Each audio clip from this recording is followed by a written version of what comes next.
Prior to having any story out there in the market, most of it was word of mouth, so it came with an element of trust from other people we'd built for and friends of friends, etc. But everyone was still a little bit cagey, trying to make sure that they weren't going to get ripped off. Everyone was holding their cards pretty close to their chest. That's been the biggest change we've seen, is when people come to us now, they're just like open, okay, this is our budget, this is what we want to achieve. And they come to you as though you're already building the house for them. Welcome to the Builder and Marketing Podcast, a show about how to best position your building business in your marketplace. On this episode, JP interviews Dale from Southern Ocean Building and Consulting to hear how they went from heavily relying on word of mouth, yet really struggling to qualify leads, to now being the builder of choice and having prospective clients trust them even before the initial consultation. Dale, where was Soback? A bit about paint that picture before we even met. Okay, I was working for a commercial builder in Adelaide, living down on the south coast. They went into administration. I always wanted to have my own company, building company, so I took the plunge. I've got a background in engineering, so I was doing a bit of engineering work to subsidise income to get the building company off the ground. It had organically grown to a point where everything was working well, but I wanted to take the next step. I wanted to get more from it. I wanted better projects, because I keep telling these guys, I love building cool shit. That's sort of my catchphrase they keep shutting me down on. So it doesn't sell that well, but so it was an opportunity. I knew I had to do some form of marketing, and we were doing well, but I wanted more from it. Yeah, looked at a lot of different ways, and then got these guys on board, and there was a polar shift very quickly in the way that people were coming to us and the type of projects that were coming to us. It changed very quickly. We'll get there in a sec. Yeah. All right, and then how did you come across us initially? Would have been Instagram ad. I still remember sitting in the back room at home and flashed up, and I'd like, I'll check this out, click on the link, and basically, I watched the video, then the next day, the video's there again, and it's there again, and it's again, and it really got my attention. I probably inquired within 2 weeks of seeing it. First chat with you, and the way you sold your business, I just thought, if that's how you guys can put yourself in front of me and sell you, that's what I want done for my clients, for my clients. And prior to what we do today, back then, how were you? Where was your work coming from, and how were you putting yourself out there? Yeah. So prior to that, it was purely pretty much word of mouth. A few architects who I'd had relationships with, working with commercially and stuff, but predominantly word of mouth, and a little bit of. I did have an Instagram page, which would get one post every 2 months. I'm certainly not a technical person in that sense. Like, I'm not interested in social media in the slightest.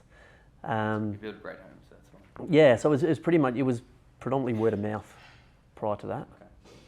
And then came on board. You liked how we did things, and you thought if you could implement that in your business, that's awesome. We don't just rock up and then put a camera in your face. I know we had that discussion. Yeah. If you put a camera in front of my face, I don't really know what to say. Maybe walk these guys through a bit about that, the story development, and then the bit of the production, I guess. Yeah. So the story development was really, really rewarding for me. I'd started this business, and I actually hadn't even sat down and written any goals, any aims, anything. I was just like, okay, I'm going out to start a building company, and I'm just going to get working and start building. And I'd never thought about where I wanted to be in any period of time, or what I saw the company being. And so that was really, really rewarding, and it gave a lot to me, going through that story development, where we actually sat down and discussed who we are and where we see ourselves. And let's not sell ourselves as we are right now. Let's sell ourselves as the people we are in 5 years. Mm-hmm. That was probably the biggest mind shift for me, was saying, okay, if that's where I want to be in 5 years, I'm that way now. And then, and 2 years later, we're at my 5-year goal. So that's awesome. That's really cool. We'll reset new ones. You talked about that shift. What was it like prior, and then what was it like after, and then what's it been like since? What's been the evolution? Probably the biggest noticeable change is quality of projects. That's definitely been a big change. But it's just the word trust comes in again. Prior to having any story out there in the market and that sort of thing, most of it was word of mouth, so it came with an element of trust from other people we'd built for and friends of friends, etc. But everyone was still a little bit cagey about, this is my budget. You know, everyone was underselling their budget. They were trying to make sure that they weren't going to get ripped off. Everyone was holding their cards pretty close to their chest. That's been the biggest change we've seen, is when people come to us now, they're just like open, okay, this is our budget, this is what we want to achieve. And they come to you as though you're already building the house for them. Rather than you having to really sell yourself, they've come to you. The relationship is basically there prior to meeting, in a way. Yeah. And what does that mean for you? Well, it means we can pick and choose our projects a lot better. Having the trust, as you'd all know, once you've got trust from your clients, it's so much easier to build for them, because they're not trying to hold things back. They actually will truly tell you what they want, and will listen to you when you deliver some bad news, rather than thinking, oh, are they just trying to get around something here? Yeah. It just opens the channels of communication, really. And that you mentioned earlier, that the questionnaire has been a huge help. Yeah. Were you anxious about, well, let's go a step back. Yeah. Before, what were some of the false beliefs you had about even working with us? Were there any false beliefs you had, or No, I think angst, or? No, the only thing I had to do is I knew I needed to come up with some form of marketing to help me go where I wanted to go, which I didn't even really know where I wanted to go at that stage. For me, probably the hurdle I had to get over was the investment, investing the money. That was the thing of going, okay, here I am, but if I'm investing that, what does that do to my taxable income at the end of the year? Basically, that was the hurdle I had to get over. Yeah. Once I took that step. How did you make sense of that investment to then take that step? I guess I had rung around a little bit to find out people if they were to run Facebook ads and stuff like that, and actually do posts for us and all this, and find out sort of the cost of that compared to this, etc. Also, I think I just had a good nudge from someone who said it would be very worthwhile. My wife. It's funny you share that story, because at the Sydney event, we had a guy did this complete opposite. Knew how his wife would react to investing in this, and didn't tell his wife. Just said, we're going to the Gold Coast. This is like, he came on board a few years ago when we used to do the story dev in person in the Gold Coast, and didn't tell her until she was on the flight, locked in, and then she's like, you need to tell me how much this was. And so it was, but yeah, that's awesome to hear that because that is really important, guys. And that's something we always try to encourage as much as we can. It's really important for your business partner or your spouse to be on board with this as well. Because I was talking to Zach yesterday about this. This only, like, our ideal client, Corne outlined a few things there. It's also really important, you have to be driven, you have to be ambitious. Otherwise, if you're just going to sit back and do nothing, then it's not going to work. And if you've got someone in your corner who you respect and listen to, and that should be your wife or your husband, and so they're going to influence that, and it's going to slow the influence impact that this can have. So that's awesome to hear that she was on board. Okay, when you talking about the shift and the change, you said you see a different kind of person come through. What are the conversations like as well? How have they changed? So that's the biggest change, is the people coming to us now. As I said, they've got that connection of relationship with you already, because they feel they know your story. They can see we have 3 kids, that we're into this lifestyle, and that suits with them. Because the other thing is, if they see that and we're not that person, then they're not going to contact us. That saves me hours of phone calls and emails to fill someone out. But the conversation has changed, as I was saying, like when they come to us now, they want us to build for them. They're not coming to us to say, hey, how am I compare you to them, to them, to them. The sort of a lot of the work we're getting now is purely just straight up front. We're not, apart from the architectural stuff, we're not tendering on stuff anymore. We're literally, clients are coming to us with plans, and we're telling them a true price, and we're building it. Yeah. And what has it done, knowing that that's now how someone approaches you? Your level of confidence going into those discussions or consultations initially?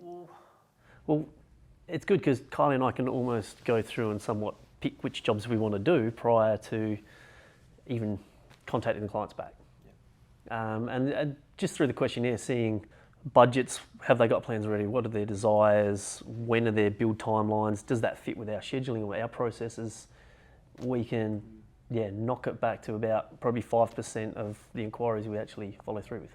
And what impact you talked about getting clarity on the vision and where you want the company to go, the messaging, who you are is out there as a family, as a team. You and family and team is all sort of one, which is really cool. What's the impact that it's had on the team around you? I know, so our family love it, obviously. It's the other good thing is, because we update it every year, we've got this little grab of our life at that point, so which we can always just refer back to, and the kids were only that big then. Oh, those clothes don't fit anymore. Well, those clothes are now on that kid. Exactly, they're shuffling down the order. But it's sort of, I know, even to our contractors. So the business it's basically my wife Alice and I, and then Kylie, and that's it. There's the three of us, and really Alice just gives me information of what I should be doing. But so between Kylie and I, we contract everything else out. We don't have in-house carpenters or anything like that. But I know the guys on site as well, all our contractors and trades, just love it as well. They have pride in it because their efforts are being displayed and shown and cherished as such. Yeah, that's awesome. I know we're I was talking to Zach yesterday, when it comes to case studies, the power of sending that case study out to all of those trades and suppliers that were part of that job, because they're proud of it, you know. Exactly. And so then they want to work with you, and now they've got this to then show to their network, you know, and that's that ripple effect. That isn't even touched the advertising side of things. Have you seen a shift in, have you changed trades and suppliers since this has been implemented? Not really, no. I mean, we're pretty lucky. We've got a core trade base that work on all of our jobs. We've got a couple of gangs of carpenters. Some do new, some do extension renos for us. But predominantly a couple of cabinet makers, depending on the spec of the job. But predominantly it's the same trades, most jobs. We haven't had to really change those. I mean, apart from people either moving, retiring, whatever. But we haven't really had a shift in our workforce much. That's good. Yeah. That's good. It means you have the right team. I know for a lot of our guys, sometimes once they start implementing this, who they are and their brand becomes attractive. And so they're then getting trades contacting them. I was talking to Zach yesterday about trades and suppliers wanting to work with them. Yeah. We get plenty of that. Awesome. Good. That's awesome. good. So we do have people that will fill holes if we can't. Hearing that, any questions from you guys? I know some of you I've spoken to, some of you guys we work with. Questions for Dale or Peter? Oh, no, just wondering, so you were saying you're sort of qualifying out like 95% now? Yeah. So you've got a barrage, so the marketing you've done is a barrage of leads, and how are you handling that? No, so we only build 6 to 8 houses a year. So we're not getting thousands of inquiries. The thing is though, even this week we had a couple come through, and 2 years ago I would have seen them as, oh, that is an amazing job, I really have to get that. Now I'm like, sorry, that's not even of interest to us now. Just because the quality of what is coming through. And I do attribute it to the messaging we're putting out completely. As I said, I wasn't even doing Facebook posts. So it's not my thing.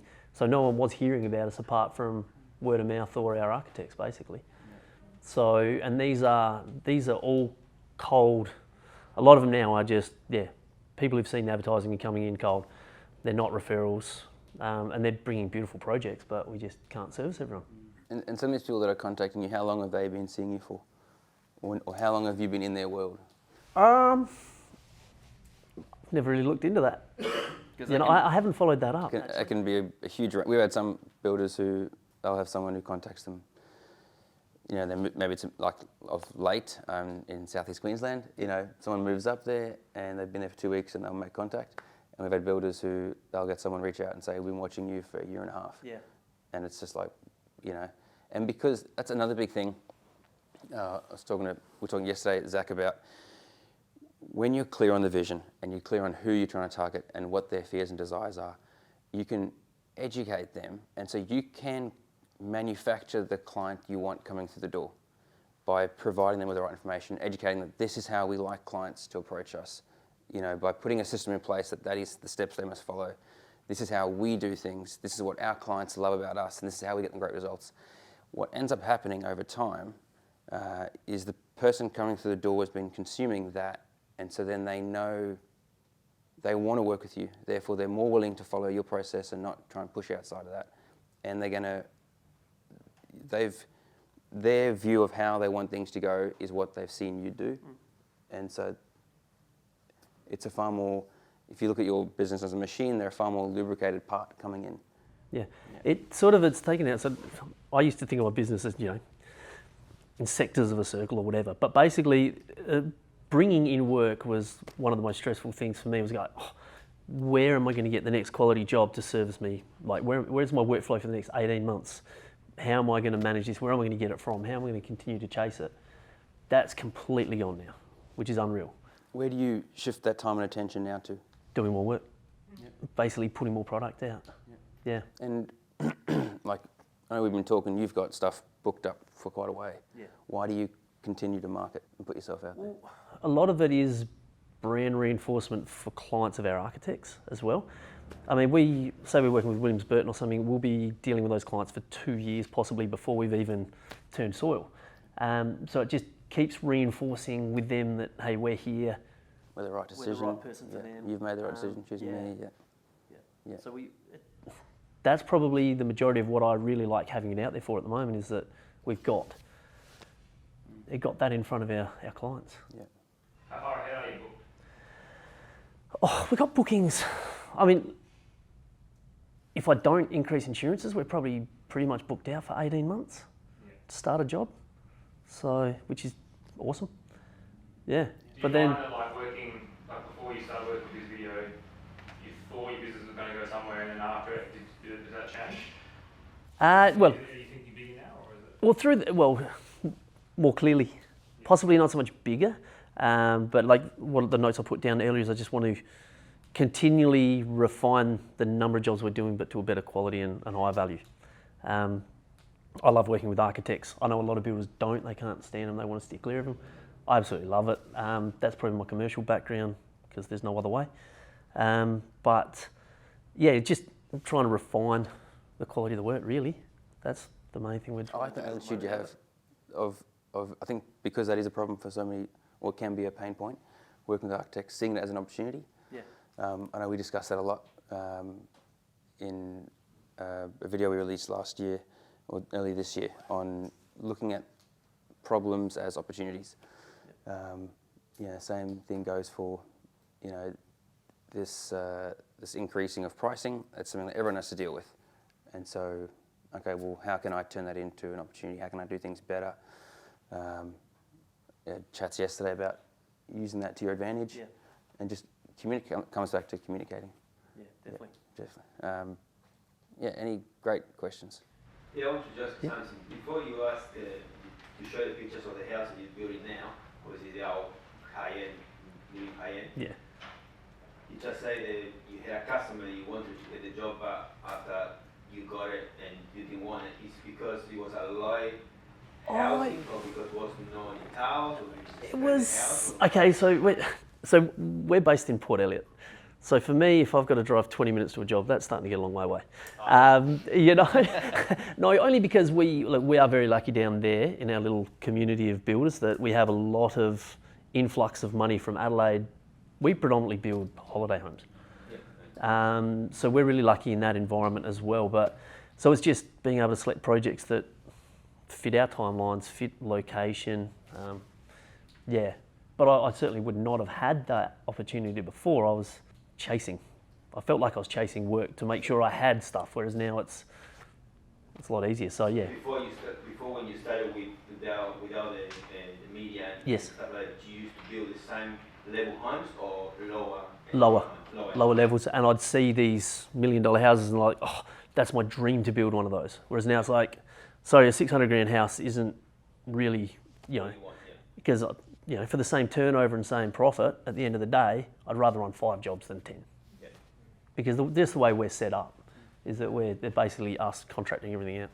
And that's something Kurt talks about as well, is when you're clear on what it is that you do, then when someone comes in, you know they're not the right fit. Yeah. And if you've got a process to pass them on, but you can also communicate to them and just say, look, we're not set up to help you. Yeah. But there are others that are set up better. And the other thing is, talking about the jobs, pretty much all the jobs they showed in that video are old jobs, which were predominantly filmed for the first video that went out. So we're in the process of wrapping a few up, which we're going to be coming back to film, if not end of this year, early next year, and updating it. But all those images that were shown were the quality of work we were doing before we started advertising. And the way that the guys present, I thought that was important to say. So what the guys are presenting is making it look like it's up there and it's like the be-all, but it is actually, that's where we were prior to starting. So the quality of what we're putting out now, yeah, those jobs pale on that. That's a good thing you raised, because that can sometimes be a big stumbling block for someone coming on board with us, is I want to be doing those $1 million homes, but I don't have that work, so then I'll wait to, horse before the cart, I'll wait till I get that home, then I'll advertise. Yeah. And we've had clients that are like, I want to be doing, $2-3 million homes, and they're doing a 200 grand pergola. And it's like, well, how do you, it's like, well, it's not about, the visuals are important, but we can capture them in a way that they can still achieve the outcome. The story is what really makes it, because you want people choosing you based on you and your story and that connection, not on the product. Because if it's product, there's always going to be someone who can do it cheaper. So, awesome. Dale, thank you very much, unless there's any questions, but you can also grab him at lunch. Thanks, man. Appreciate it. Thank you for listening or watching this podcast. If you're not already subscribed, visit bizvideo.com.au/podcast, where you can enter your email and then we will send you each new episode.